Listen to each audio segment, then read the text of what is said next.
प्रकाश के परावर्तन के नियम, प्रकाश के परावर्तन के नियम। बात समझिए, इंग्लिश में सीबीएसई बोर्ड वालों के लिए law of reflection, law of reflection, प्रकाश के परावर्तन का नियम सुनिए। हम कोई समतल दर्पण लेते हैं, कोई समतल चिकना तल लेते हैं, दर्पण की बात, समतल चिकना तल प्लेन मिरर कोई लेते हैं, ठीक ना। लीजिए, यह एक समतल चिकना क्या है, तल। अभी हम दर्पण की बात नहीं करेंगे, क्या ले ले बाबू, समतल चिकना तल।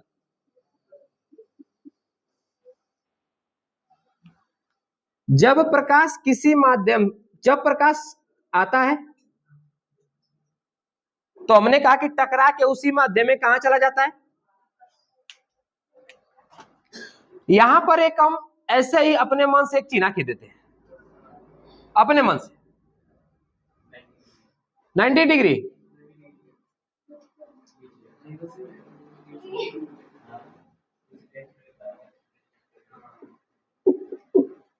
एक सिंपल सा एक चिन्ह खींच देते हैं। क्या हमको यह चिन्ह दिखाना जरूरी है? बिल्कुल जरूरी। यह जो हमारे पास चिकना तल है इसको हम मानते हैं एम और एन, एक छोर को एम मानते हैं, दूसरे छोर को। यह एक हमारे पास चिकना तल है जिस पर प्रकाश आया और टकरा के, प्रकाश जहां से आ रहा है टकराने से पहले वहां की सारी प्रकाश की किरण को क्या बोलते हैं, अपवर्तित,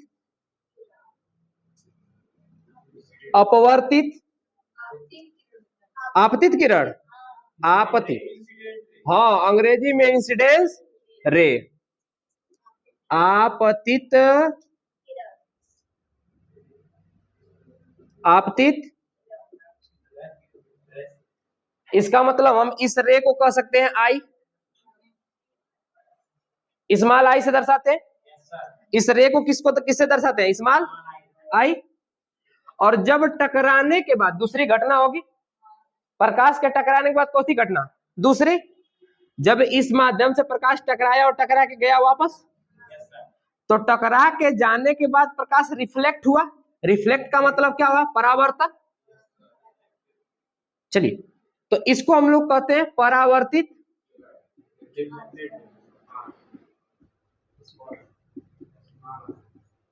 जिसको, इसको इंसिडेंस रे, इसको रिफ्लेक्टिव, रिफ्लेक्टेड या रिफ्लेक्टेड मतलब हो चुका है, रिफ्लेक्टेड रे। इसको किससे दर्शाते हैं हम लोग, स्मॉल आर से। हमने एक एंगल लिया, एक चिन्ह खींच दिया ऐसे, इसको हम लोग कह देंगे कि हमने लंब डाला, परपेंडिकुलर। सीबीएसई बोर्ड वालों के लिए परपेंडिकुलर किससे, यह जो हमने माध्यम लिया था ना उस पर एकदम सीधा, सीधा का मतलब इस माध्यम से यहां तक बनने वाला टोटल कोण कितने डिग्री का, पूरा पूरा बनने वाला कोण कितना हुआ, 90। यहां से यहां तक बनने वाला नॉर्मल से, इसको हम किससे लिखेंगे, एन से, कैपिटल एन लिख दे, क्योंकि एन एम इसको माना तो हम इसको कैपिटल एन लिख देते हैं। एन मतलब नॉर्मल होता है, और इसको हम हिंदी में अभिलंब कहते हैं। क्या कहते हैं, अभी, क्या कहते हैं मेरे बच्चों, अभिलंब। क्या कहते हैं, अभिलंब। अभिलंब से समतल माध्यम जो चिकना तल था उसका टोटल बनने वाला कोण कितना था, क्योंकि अगर हमने कहा कि सीधी एक लाइन खींच दूं बाबू तो टोटल कितने डिग्री की होगी, और इस पर लंब डाल दिया तो इसको बराबर दो भागों में बांट दिया गया, तो अब इधर भी 90 और इधर भी, इसका मतलब इस अभिलंब से बनने वाला यहां तक कोण कितने का कहलाएगा। हम इस तल को जो माध्यम, इसको किससे दर्शा देते हैं, किससे दर्शा देते हैं, पी से। बात समझ में आई, आइए देखते हैं, इतनी बातें समझ में। अब समझिए, आपतित किरण जब बिंदु P से टकराती है ना, तो यह अभिलंब किस से, यन से, कैपिटल यन से एक कोण बनाती है।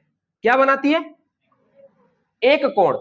अगर आपतित किरण कोण बनाती है तो आपतित किरण को कैपिटल आई, स्मॉल आई से दर्शाते थे, और कोण बनाती है तो एंगल, एंगल को कुछ इस तरह से लिखते हैं, और इस बनने वाले कोण को कहेंगे एंगल बनने वाले कोण को क्या कहेंगे?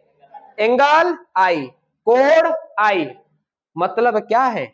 इस कोण का नाम है आपतन कोण।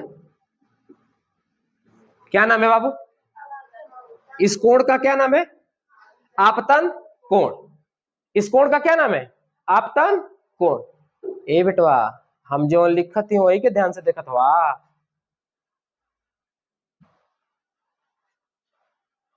कोनो बात ना, कम से कम हमारी हिंदी तो सुधर जाएगी। हमारी हिंदी कम से कम सुधर जाएगी। बहुत बढ़िया, थैंक यू, धन्यवाद। और अगर P वाले बिंदु से जब प्रकाश टकरा के गया तो भी तो हमने अभिलंब से एक एंगल बनाया। टकराने के बाद जब गया तो अभिलंब से क्या बनाया? एंगल। एंगल मतलब कोण।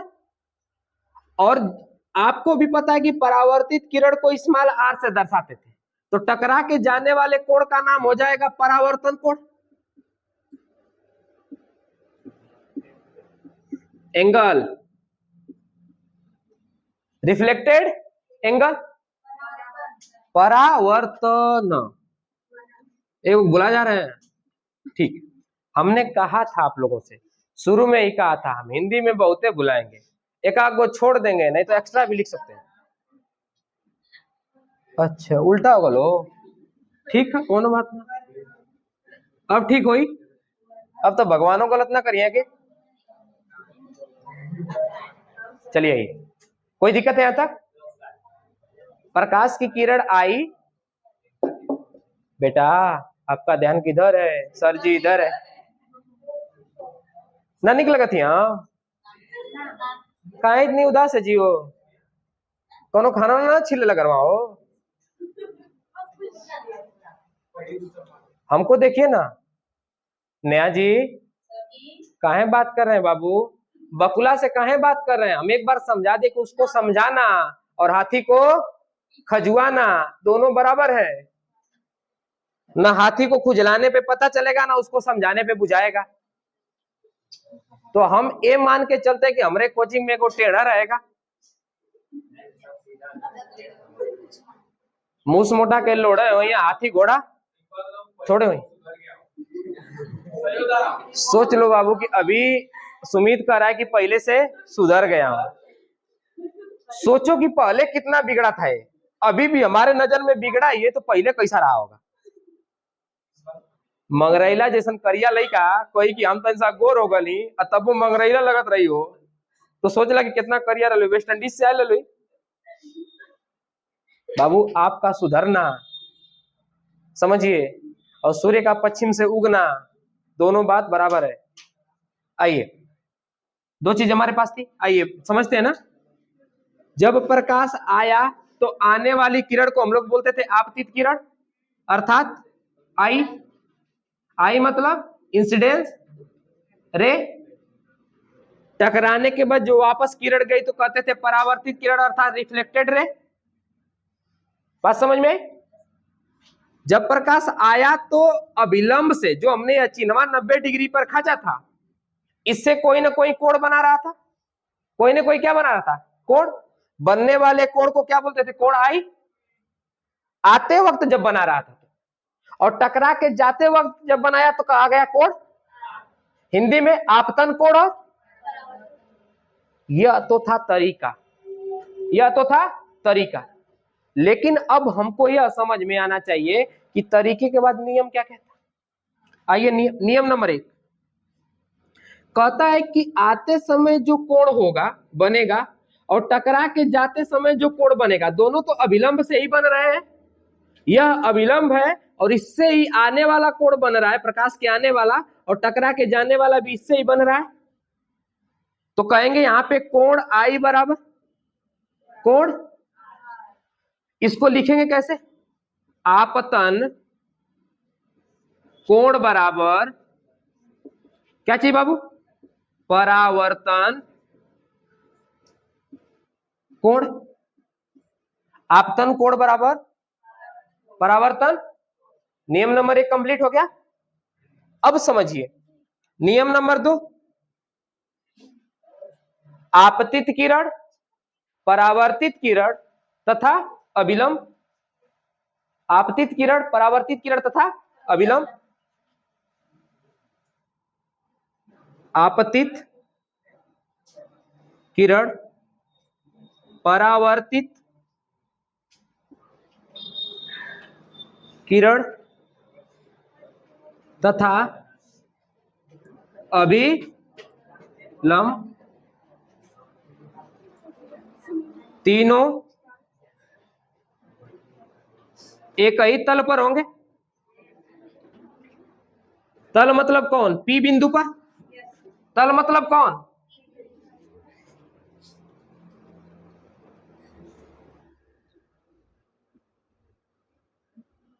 एक ही तल पर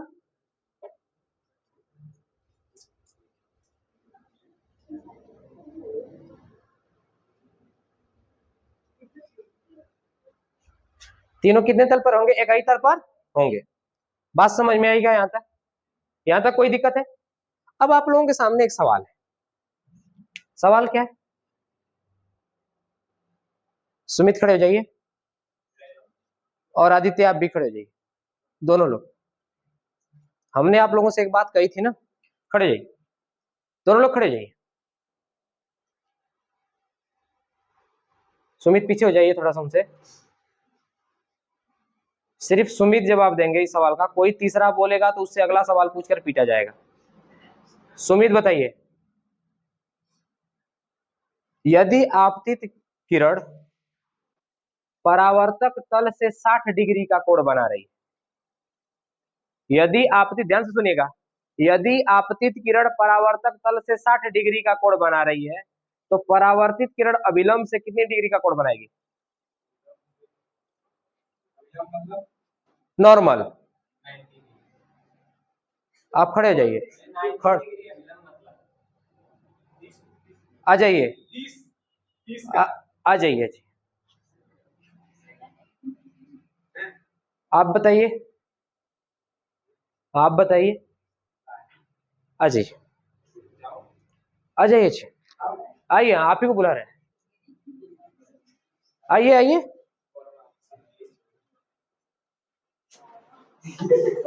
आइए आइए, सामने आइए, सामने सामने आइए, सामने। अभी दिख रहे होंगे, यह था हमारे पास परावर्तक तल। इससे बनने वाला कोण कितने का था हमारे पास? तो यह अभी कोण कितने का कहलाएगा? तो यह वाला कोण कितने का होगा? तो हमने कहा कि आपतित किरण परावर्तक तल से कितने का कोण बना रही है, तो परावर्तित किरण अभिलंब से कितने का कोण बनाएगी?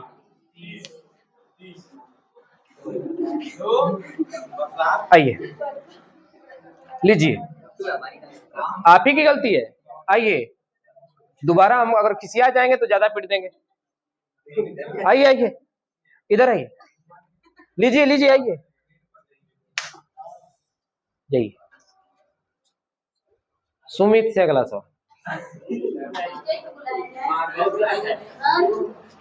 अगला सवाल सुमित से।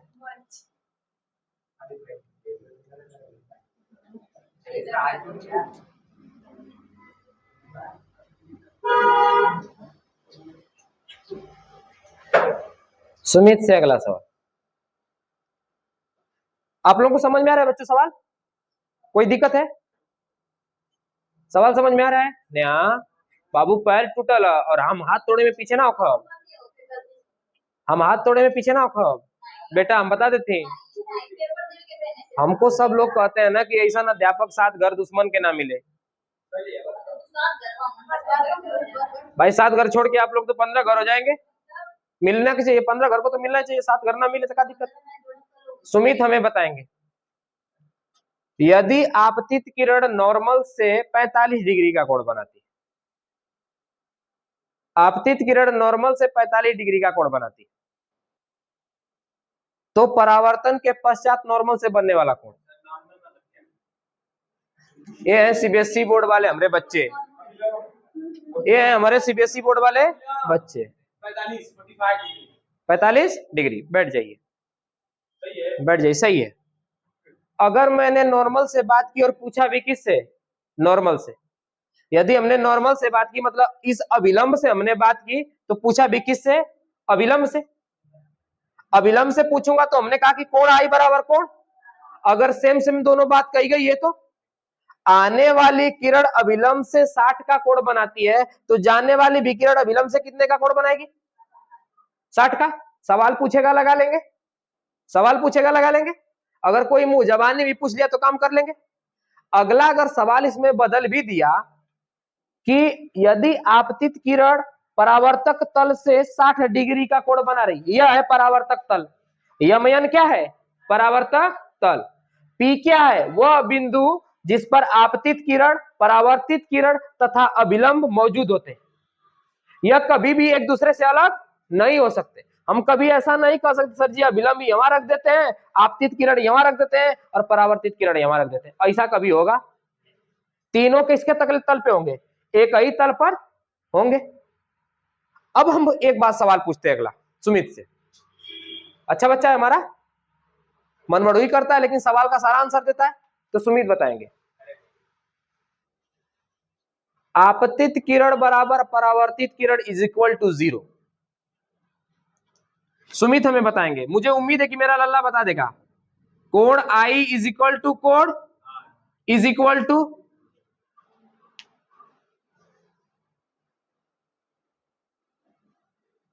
प्रकाश की किरण कहां से आ रही है? आ जाइए। एम से आ जाइए, आ जाइए सुमित, आ जाइए, आ जाइए, आ जाइए, आ जाइए, बस आ जाइए, आ जाइए, आइए, दोबारा नहीं बुलाएंगे। स्वागत है आपका। जगह दे तो बेटा, तो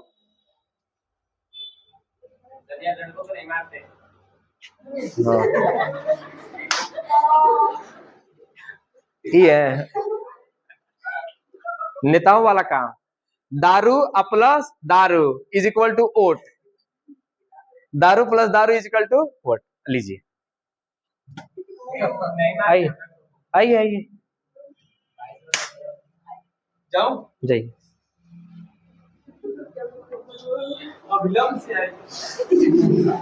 जब हमने लिख दिया ना 0, इसका मतलब कोई एंगल, अगर हम इधर से, यदि हम कहीं इधर से ला रहे हैं ना, सीधा भी लाएंगे ना तो भी हमें एंगल की बात कर लेंगे, क्योंकि कहीं ना कहीं अभिलंब यहाँ है और नापा जाएगा यहां से किसको। लेकिन प्रकाश किरण अगर नॉर्मल से यहीं पे गिरा रहे हैं तो सीधा की सीधा ऊपर चली जाएगी, क्योंकि विचलन तो होगा नहीं, थोड़ा भी प्रकाश किरण भटकेगी नहीं, क्योंकि जैसे आएगी वैसे ही कहां जाएगी। अगर कोण आई बराबर 0 है तो कोण आर बराबर भी क्या होगा? और एंगल मापा किससे जाता है? नॉर्मल से, अभिलंब से। इसी से तो हम एंगलवा नाप रहे थे। नॉर्मल से परावर्तक तल के अभिलंब की कोण कितना बनेगा? अभिलंब से परावर्तक तल का बनने वाला कोण टोटल 90, इधर का भी टोटल 90। अब यह जितना बनेगा इसका उतना ही बनेगा, मतलब परावर्तक तल से आपतन आपतित किरण का बनने वाला कोण जितना होगा उतना ही परावर्तक तल से परावर्तित किरण का बनने वाला कोण होगा। बात समझ में आई क्या? यह बातें पूरी पल्ले पड़ी है। अगला सवाल, अगला सवाल, चलिए हम पूछ रहे हैं, सभी से पूछ रहे हैं।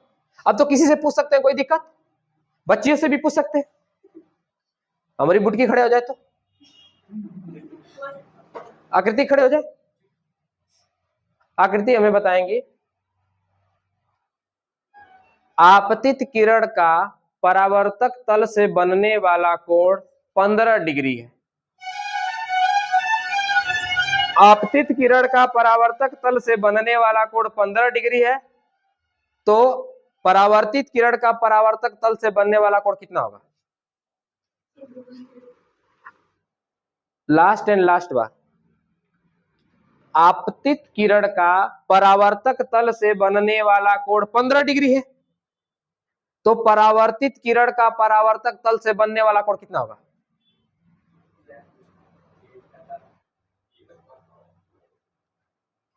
सभी को समझ में आ गया होगा? सभी को समझ में आ गया?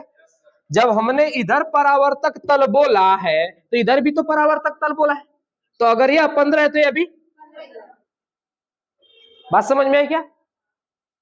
बात समझ में आई? कोई दिक्कत है यहां तक? कोई दिक्कत नहीं। नोट करेंगे आप लोग, नोट करिए।